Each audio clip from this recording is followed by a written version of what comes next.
What is the most messed up thing you've seen a friend do? Story 1. Had a friend who had a 9mm handgun who liked to put a replica bullet into it and pretend he was going to shoot people at his house. He'd even go as far as squeezing the trigger to really scare the hell out of people. One night, he was drunk as hell and decided to pull this trick on a friend of his roommates who'd never been to the house before. Well, that night the idiot accidentally put a live round into the chamber and fired. The bullet missed this girl's head by inches. He begged us not to call the police. Yeah, we called the police. Story 2. A girl was falling down drunk, like totally out of it. No drink spiked, she was just doing a crazy amount of shots without knowing they were double shots. This one friend of mine insisted on taking her home by himself. Me and 3 other people in the group strongly insisted to come along and help her home. The whole way back, he kept trying to assure us that he had things under control and didn't need our help, and it became clearer and clearer what he was planning on doing. We aggressively told him to knock it off and got her home. First, he tried to insist he should stay with her to make sure she's okay, which we vetoed. Then we caught him trying to get her keys out of her purse so he could come back inside. When that happened, we'd had enough and things got rough. We didn't beat him up, but we very forcefully got him out of her student residence building. She was in bad shape, so we found a friend of hers from down the hall who agreed to come over and look after her. We were worried she might throw up in her sleep or something. Later that night, he got caught pounding on her dorm room door by the same friend after he managed to sneak back into the building by following someone else. The whole friend group split up over staying friends with him, but screw that guy. She was literally passed out on her feet and totally incoherent. Story 2.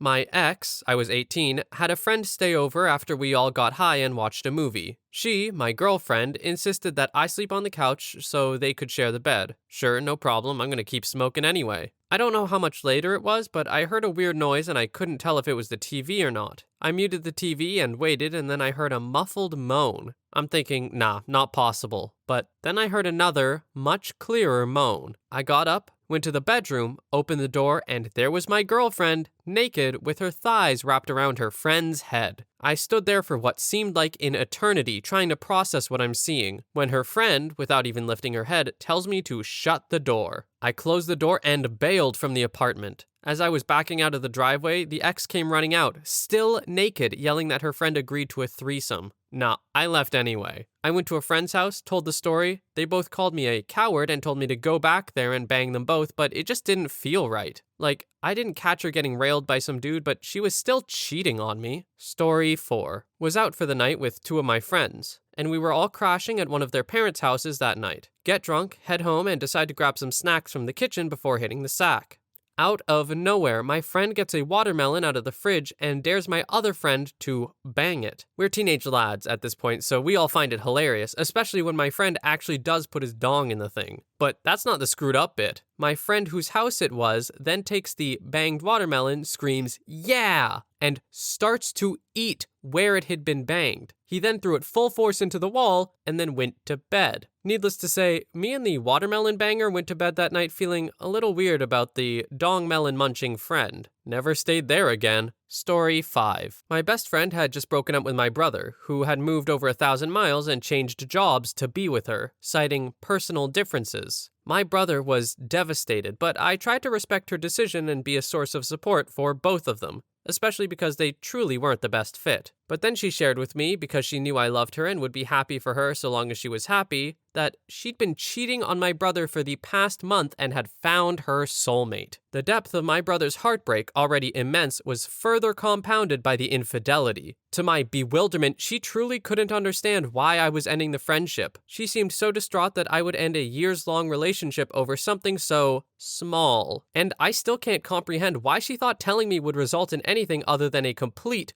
door slam. Hannah, you suck, and I'm still angry. Story 6. A guy I worked with was about to take his wife on a trip back to their mutual hometown in another state. They had a pair of delightful kittens, and they asked me if I would watch them while they were gone. I had little experience with cats, but these 2 were just wonderfully playful. I gave him a call when he got back to arrange returning the kittens, but he said they had picked up a non-cat friendly dog on the journey, and he would just drop the kittens off in the woods. Needless to say, I kept them, and they were wonderful furry friends for me, and eventually to my wife and kids. I still think what would have happened to them if I had not been in the right place at the right time. Story 7. My dad is a truck driver, and one day while working, he saw someone throw something out of a car and was suspicious. It was a bag of kittens. He managed to rescue them, and we ended up taking care of all of them until they were old enough to adopt out. More recently, a neighbor of ours passed away, and the children just let her cat out into the neighborhood when they were emptying the house out. He was completely domesticated and had no ability to fend for himself. We ended up bringing him to the vet and taking care of him until a friend of mine with a small child adopted him, and they became best friends. I will never understand people who treat animals like objects. It is one of the clearest and biggest red flags someone can display. It horrifies me how many people have animal abuse stories in this post. Story 8. Back in high school, leaving a kegger party with a friend. There was a cat crossing the street and he sped up and ran over it. I lost it and insisted he pull over so I could check on the cat. It managed to get itself to the side of the road but died shortly thereafter. Told my friend to go on. I would walk home. That was the end of our friendship. Story 9. A friend of a friend, and this is the reason I stopped associating with both of them. The friend of my friend had just purchased new Egyptian cotton sheets, and his wife's cat had apparently gotten sick and threw up and crapped on them. He grabbed the cat, slammed it into the wall, grabbed a lighter, and started to burn the cat's face. It took me a little bit to process what in the world was happening and to try and stop it, but it was too late. The damage was done. Lost an eye and whiskers on its left side. When I could finally get him to let go of the cat, I took it to the emergency vet. Told the vet the story of what happened. The cat was already on file for other incidents of injury, sadly, and they notified the wife. I don't really know what else came out of that as I left. I recommended she think about divorce and block them both on all methods of communication. It sucked because the dude who burnt the cat was in a really good band that we would see live quite frequently, so that kind of just stopped some of my social outings for a bit. But I wasn't willing to be around psychopaths like that. Story 10. So I had this roommate in college. He wasn't the most popular among my friends, but he honestly wasn't a bad guy at all. Maybe a little smug, but that's not at all unusual for people around that age. I certainly wasn't any better, and he grew out of it later. But he just kept getting pink eye, and neither he nor I knew why. So anyway, we were hanging out in the dorm room with two of our friends from high school when he, my roommate, stepped out to go to class. As soon as he was out the door, friend one jumped up, dropped his pants and underwear, and crop dusted my roommate's pillow. Apparently he'd been sneaking in and doing this regularly for weeks, but this time decided to let me and friend two in on the secret, and additionally just crapped all over the pillow. Visible specks are all over it and the bed. Friend two and I did not think it was nearly as entertaining as friend one did, and immediately informed my roommate. Apparently friend one had also been peeing in people's soda bottles, so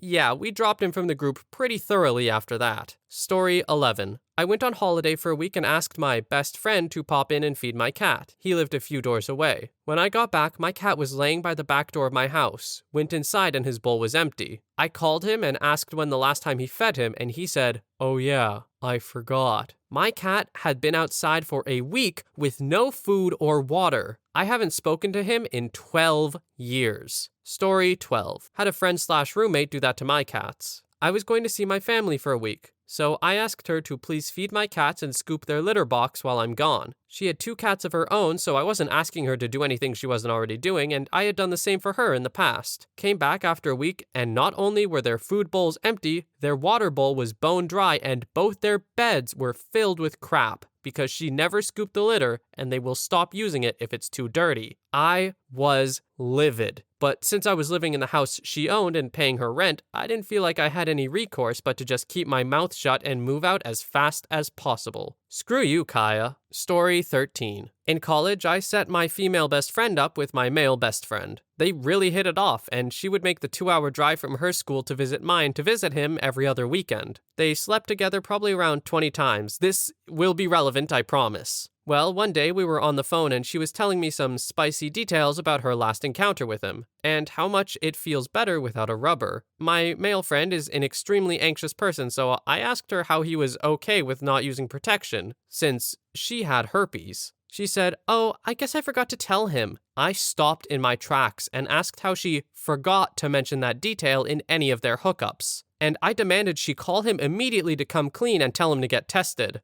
Her response? But that's embarrassing. Somehow my other friend didn't contract herpes. But that ended my 18-year-long friendship with her immediately. Story 14. 3 years ago, I made the decision to stop drinking. After about 11 months of sobriety, my best friend shows up at my door, several bottles of vodka with her. "I'm tired of you being sober. Stop being a little baby and get drunk with me today." After a moment of shock, I uttered, No, that's not happening, and we're never speaking again. Slammed the door. She tried to reconnect several times, immediately following, I'm sorry, I was only kidding, and I'll kill myself if you don't ever talk to me again. To which I replied, I will not feel guilty for any choices you choose to make in your life. Stopped her manipulation pretty good. Eventually, a relative of hers calls me asking what happened, as the friend stated that I cut them out for no good reason. As soon as I told the relative, well, I got sober and they didn't like that and wanted me to drink with them again, the relative interjected, say no more. I respect you for what you did. She really needs to get some help, and thank you for taking my call and explaining. In retrospect, I waited way too long to cut that friend out. Story 15.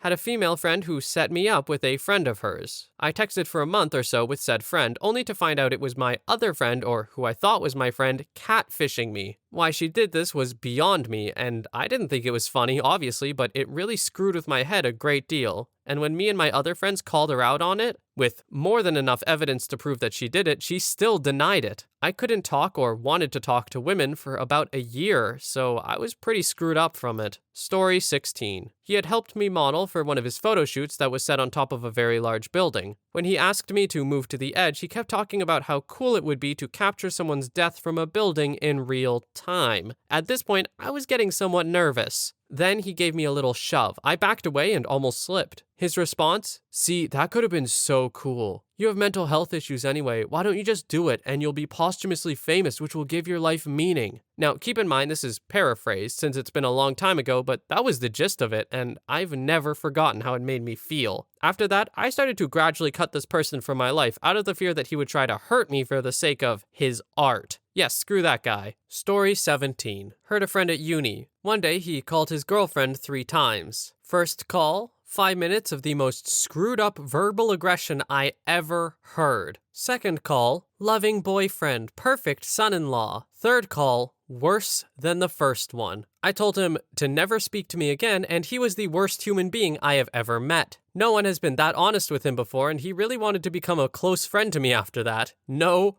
chance in hell. Story 18. Years ago, I watched a friend sell some kid some crushed up sleeping pills in place for coke. He had me drive him to town to meet this kid and sell him the stuff. Needless to say, this kid's sister called screaming and crying. She was begging my friend to tell her what he gave her little brother. My friend laughed about it and was completely cold and showed zero empathy through the whole situation. Later found out that the kid was perfectly fine. The sister was upset because he did a line in front of her and almost immediately passed out at the table. She said he was asleep for a good 12 hours after one line. That one line was probably the equivalent of 3 to 4 sleeping pills straight to the head. My friend did this to buy some harder stuff, which I had no idea he was doing. I lost a friend that night. I was better off for it with that, and what I learned later about him. Story 19. Was a total accident, but it was crazy. Was working at a log home company with some friends. He was on a tall stepladder guiding a log being held by the crane to be placed on top of the house. The log was set down and he took the tongs off and tossed them over the side like usual, and the crane operator started to lift them. One of the tongs caught the bottom of the log and made it start rolling right towards my friend. I looked up just in time to see him jumping off the stepladder and the log rolling off the top and crushing the stepladder while he was still in the air. It was like a movie scene. The log hit the ground on one end and a wave went through it and split it in half down the length like a toothpick. My friend was okay, but shaken up for sure. He nearly had a 4,000-pound log fall on him, and he escaped by inches. I had no idea a piece of wood could flex and break like that before the day. Was probably the craziest display of physics I've ever seen. Story 20. In high school, while hanging out at my house, my at-the-time friend was teaching me how to make napalm out of materials from my dad's garage. Suddenly, a bullfrog started bouncing across my driveway. He caught it and nailed its legs to a tree in my backyard. He then took the napalm and lit the poor frog on fire. The noises the poor animal made the whole time was heartbreaking. I tried to get him to stop, even trying to take the frog out of his hands, but he wouldn't let me or listen to me. He wasn't allowed at my house after that. I didn't tell my parents because I knew my animal-loving mom and dad would have kicked his stupid ass up and down the street in front of the whole neighborhood. Story 21.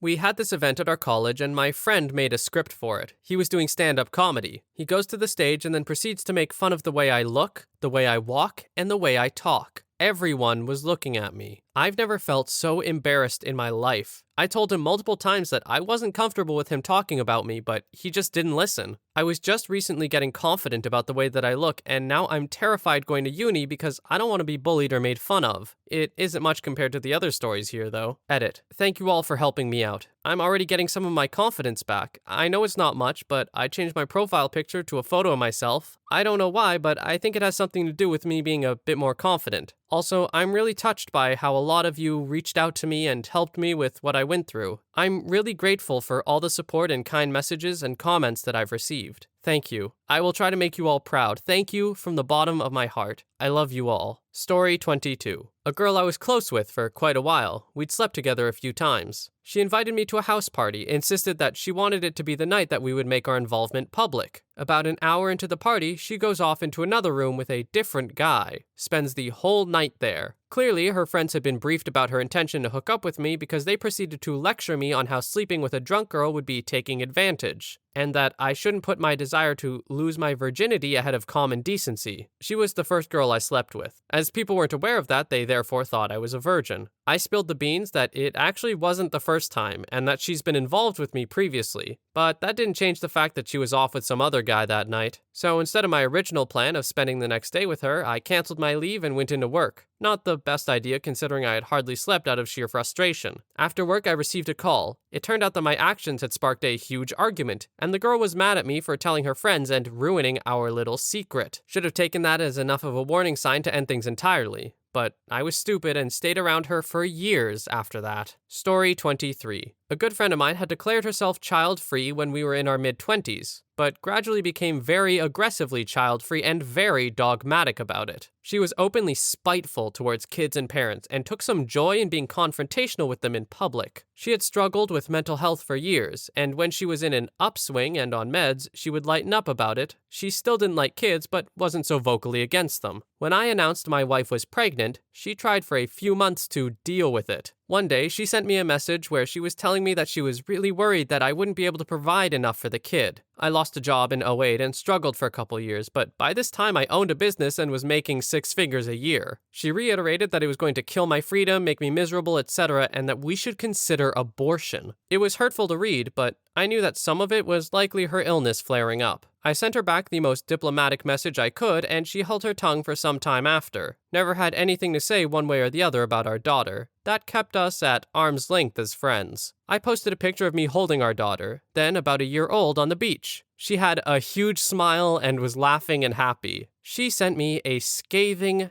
email saying awful stuff about me. I'm a narcissist, I'm evil, I hurt everyone around me. My wife is a slut and only with me for a green card. I'm a narcissist, I'm evil, I hurt everyone around me. My wife was only with me for a green card. My daughter was going to grow up to be one of those self-loathing happas and hate us, and we deserved it. Well, there was other personal stuff in there as well. Stuff about how our daughter was going to be a failure, would be ugly, would get the worst of my and my wife's personality traits, and be widely hated by her peers. She also messaged my parents and one of my sisters to tell them we were the crappiest family she'd ever met. She also divulged critical things in these messages I said to her in confidence and stuff like that. Thankfully, my parents don't know how to read message requests on Facebook, so they've sat on red for the last 6 years. But my sister got told she was a neurotic skank and no one would ever love her, not long after a pretty bad breakup where she lost pretty much everything. Having someone who you've been extremely close to for a few years do a complete about-face and start actively trying to destroy any happiness you have and ruin your family, and use everything they know about you intimately to do so for basically no reason is awful. I really hope she's gotten the help she needs in the meantime, but I don't think I'll ever reopen the door for communication. Story 24. Catfished their friend for their nudes. I'll call him Mitch, and the friend he was getting nudes from was Johnny. Mitch didn't even have a crush or interest in Johnny, but he wanted to see if he could get nudes out of him, and he did. Mitch and Johnny were in a friend group trio and are both gay. Mitch went on Grindr as Johnny's type and messaged him for about a month till he got the pictures. When he told me he was so giddy and impressed with himself, I was grossed out. I told Johnny as soon as I could, and safe to say, they aren't friends anymore. Story 25. One that comes to mind at the moment. For backstory, I'm a trained mandated reporter. My former friend's wife is a trained mandated reporter and holds a professional license in a medical field. They had one toddler and one on the way when this all came to light. We'd been friends for several years. get together randomly, drink, dinner, pool, darts, etc. He invited me over one night to their newly built home to shoot darts in his basement. No big deal. We'd usually have music in the background. He'd not yet installed a stereo, so we figured we'd just use Pandora. But that night he didn't have a smartphone. Claimed it got ruined at work. I thought, no big deal, and used mine. Through the years, we talked about many things. One was how different his sex drive was from his wife's. Didn't seem odd, just two people not perfectly compatible. About a week later, he asked me to meet him at a restaurant. No biggie, not very uncommon for us. Turned out that he wanted to be in a public place when he informed me that the night before I'd recently been to his house, that several three-letter agencies and the local police and sheriff raided his home and confiscated all his electronics. He'd fallen for a sting operation. He hoped being in public would keep me from harming him. He was right because I value my volunteer position and my family more than it'd be worth. Turns out he was charged with the largest collection of underage images and videos in that state. He'd also paid to have services done in another country. No, I don't know which. He assured me his kids were not victims. I hope that's correct. Neither his wife or I had any inclination of this, and it's scary how well and how long he hid it. The sheer number of people that I have personal knowledge of that have been arrested and convicted of acts or images of children, it's just terrifying how many there are.